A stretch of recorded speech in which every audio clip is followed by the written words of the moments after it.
Chapter 3 of My Father's Dragon by Ruth Stiles Gannett. Chapter 3. My Father Finds the Island. My father hid in the hold for 6 days and nights.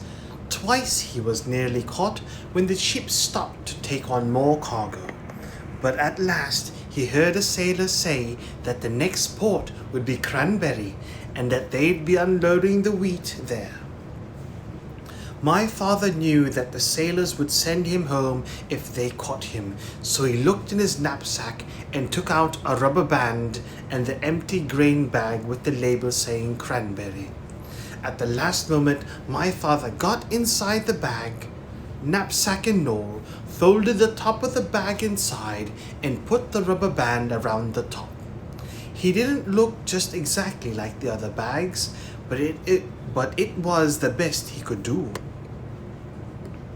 Soon the sailors came to unload. They lowered a big net into the hold and began moving the bags of wheat. Suddenly one sailor yelled, "Great Scott! This is the queerest bag of wheat I've ever seen. It's all lumpy like, but the label says it's to go to Cranberry." The other sailors looked at the bag too, and my father, who was in the bag of course, tried even harder to look like a bag of wheat. Then another sailor felt the bag, and he just happened to get hold of my father's elbow. "I don't know what this is," he said. "This is a bag of dried corn on the cob."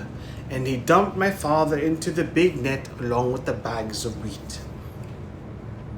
This all happened in the late afternoon, so late that the merchant in Cranberry who had ordered the wheat didn't count his bags until the next morning.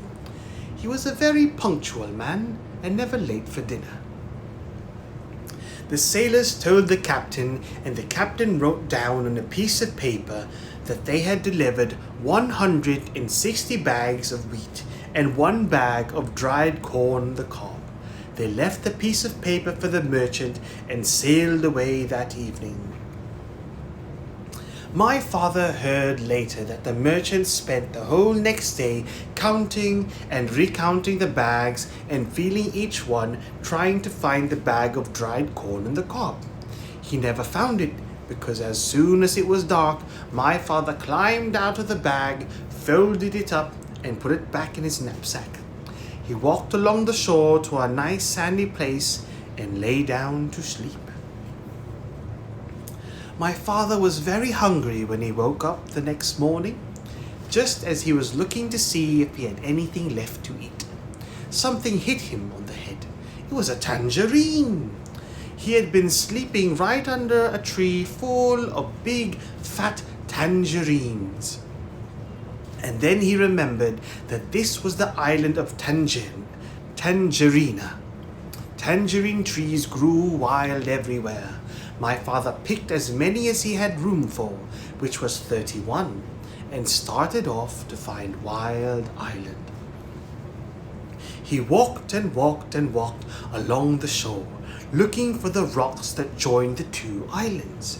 He walked all day, and once when he met a fisherman and asked him about Wild Island, the fisherman began to shake and couldn't talk for a long while. It scared him that much, just thinking about it. Finally he said, "Many people have tried to explore Wild Island, but not one has come back alive. We think they were eaten by the wild animals." This didn't bother my father. He kept walking and slept on the beach again that night. It was beautifully clear the next day, and way down the shore, my father could see a long line of rocks leading out into the ocean. And way out at the end, he could just see a tiny patch of green. He quickly ate 7 tangerines and started down the beach. It was almost dark when he came to the rocks, but there, way out in the ocean, was a patch of green. He sat down and rested a while, remembering that the cat had said, if you can go out to the island at night, because then the wild animals won't see you coming along the rocks, and you can hide when you get there. So my father picked 7 more tangerines, put on his black rubber boots, and waited for dark.